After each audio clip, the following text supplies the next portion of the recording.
Dans cette capsule, nous allons voir la méthode pour résoudre algébriquement une équation du type x carré égale k. Commençons par la situation x carré égale k avec k inférieur à 0. Par exemple, on veut résoudre l'équation x carré égale moins 5. On sait qu'un carré ne peut pas être négatif. Il n'existe donc aucun nombre réel dont le carré puisse être égal à moins 5. L'équation est impossible.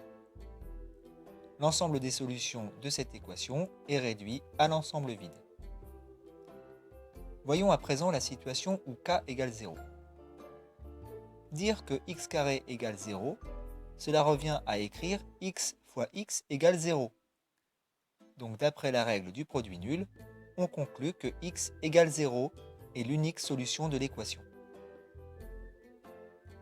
Voyons maintenant le cas le plus courant, c'est-à-dire l'équation x carré égale k, avec k un nombre strictement positif.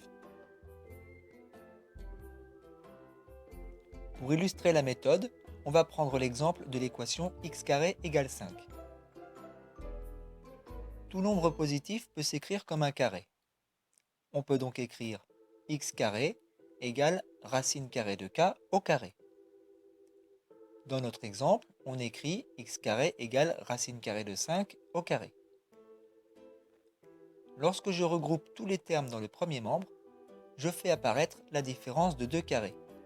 Et on peut la factoriser à l'aide de l'identité remarquable a carré moins b carré. Quand je factorise, je peux appliquer la règle du produit nul, car le premier membre de l'équation est un produit et le second membre est égal à 0. D'après la règle du produit nul, on obtient que x moins racine carrée de k égale 0 ou x plus racine carrée de k égale 0. On obtient donc que x égale racine carrée de k, ce qui donne x égale racine carrée de 5 dans notre exemple, ou x égale moins racine carrée de k, ce qui donne x égale moins racine carrée de 5 dans l'exemple. C'est un résultat de cours que tu peux maintenant utiliser directement sans être obligé de le démontrer en repassant par la règle du produit nul. Appliquons maintenant cette méthode pour résoudre l'équation x carré égale 11. Eh bien c'est très simple. On peut dire directement qu'il y a deux solutions possibles qui sont x égale racine carrée de 11 ou x égale moins racine carrée de 11. On rassemble les solutions entre accolades afin de noter l'ensemble de toutes les solutions possibles. On peut aussi appliquer cette méthode à des équations un peu plus compliquées, du type grand x carré égale k.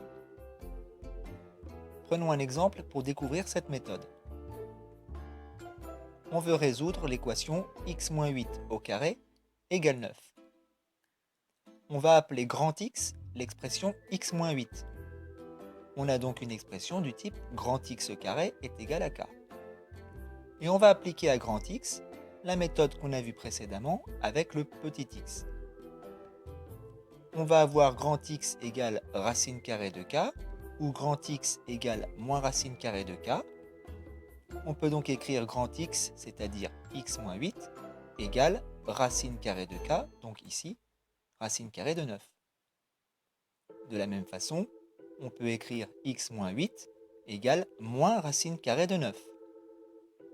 On obtient ensuite très facilement les valeurs possibles de petit x, qui sont ici x égale 5 ou x égale 11.